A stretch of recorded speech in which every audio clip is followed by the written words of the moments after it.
Every single morning, without exception, the same cat would appear outside the bakery door. He never meowed, never scratched, and never begged for food like most stray animals might. Instead, he behaved in a calm and almost deliberate manner. He would quietly walk inside, make his way to the same chair every time, sit there for a while as if he belonged, and then leave just as silently as he had arrived. One particular morning, however, something unusual caught her attention. Tucked neatly under his collar was a small, unfamiliar bag. At the same time, the warm scent of cinnamon filled the air, stronger than usual, blending with the early morning chill. Colette wiped the front counter carefully with a damp cloth, moving with the routine confidence she had built over the past 5 months of working in the bakery. By now, she recognized nearly every regular customer by name and habit. Yet this visitor remained a mystery.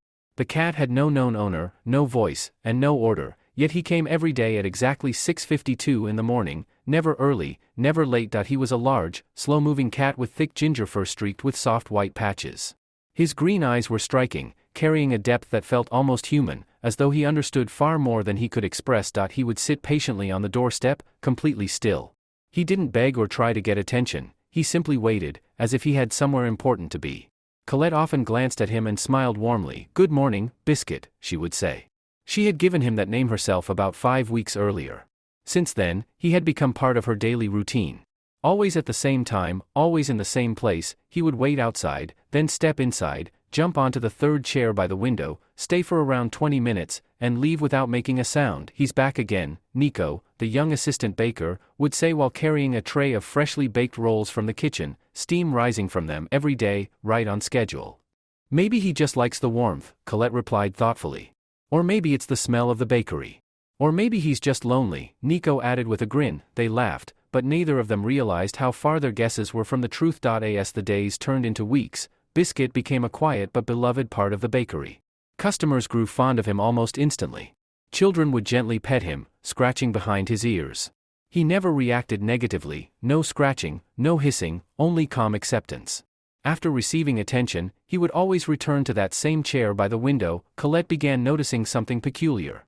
The chair faced the street outside, and Biscuit would spend his entire visit staring through the glass. His eyes moved slowly, scanning the sidewalk again and again, as though he was searching for someone. "Who are you waiting for?" she whispered one gray morning. The cat turned, blinked slowly at her, then returned his gaze to the street. Time passed, and one cold Monday in November, Ren Calloway returned to the bakery after 5 weeks away visiting family in Europe.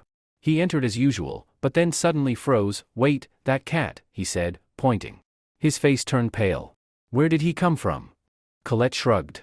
"He's been coming for about 5 weeks. We call him Biscuit." Ren shook his head. "No.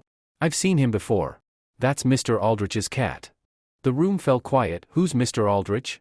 Colette asked. "Eamon Aldrich. He used to come here every morning for years. Always sat in that exact chair. Always ordered 1 cinnamon bun. And his cat was always with him." A chill spread through the bakery. Ren knelt beside the cat. "This is definitely him. But where is Mr. Aldrich now?" Colette asked. Ren stood slowly.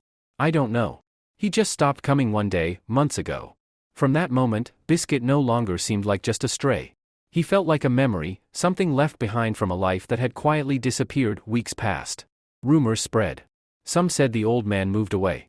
Others believed he had passed. Someone recalled seeing an ambulance near his home months ago, but the cat kept coming every morning. 6:52, same chair. Same silent routine. Then, one freezing morning in December, everything changed. Around Biscuit's neck was a small cloth bag tied with twine. Inside were a few coins and a folded note. Colette opened it. "If this cat still comes to your bakery, please send 1 small cinnamon bun with him.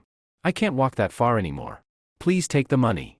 Her hands trembled. "He's alive," she whispered. From that day forward, everything changed. They began sending buns with the cat. Each morning, he returned with coins and new notes, small requests, words of gratitude, even simple preferences like extra cinnamon. Eventually, they followed him. He led them to a small, worn house nearby. Inside lived Eamon Aldrich, alive, but weak and alone after suffering a stroke.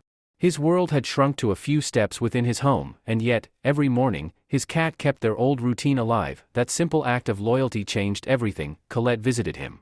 Help was arranged. Care services were brought in. Slowly, life returned to him. Then one spring morning, something incredible happened. At 6:48, the bakery door opened. Eamon Aldrich walked in, slowly, leaning on a cane, but standing on his own, behind him, as always, was his cat. "1 cinnamon bun, please," he said with a faint smile.